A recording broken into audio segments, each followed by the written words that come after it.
A reading from Dom Prosper Guéranger's The Liturgical Year. August 26th, Saint Zephyrinus, Pope and Martyr. Zephyrinus was the first pontiff to be buried in the celebrated crypt where the popes of the 3rd century came after their combat to sleep their last sleep. The catacomb, which thus succeeded the Vatican cemetery in the honor of sheltering the vicars of Christ, had been opened 30 years before by the virgin martyr Cecilia. As when at the point of death she had consecrated her palace into a church, so now from her tomb she caused her family burial place to pass into the hands of the church. This gift of the Cecilii was the inauguration in the very face of the pagan government of common church property officially recognized by the state. Zephyrinus entrusted the administration of the new cemetery to the person who ranked next to himself in the Roman Church, that is, the Archdeacon Callixtus. The Holy Pontiff witnessed the growth of heresy concerning the unity of God and the Trinity of the divine persons.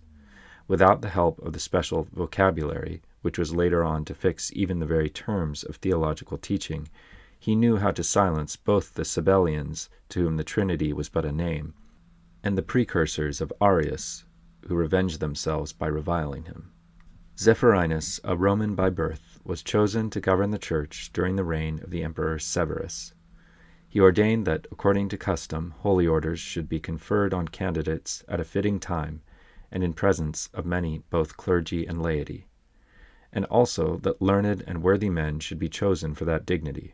Moreover, he decreed that when the bishop was offering the holy sacrifice, he should be assisted by all the priests.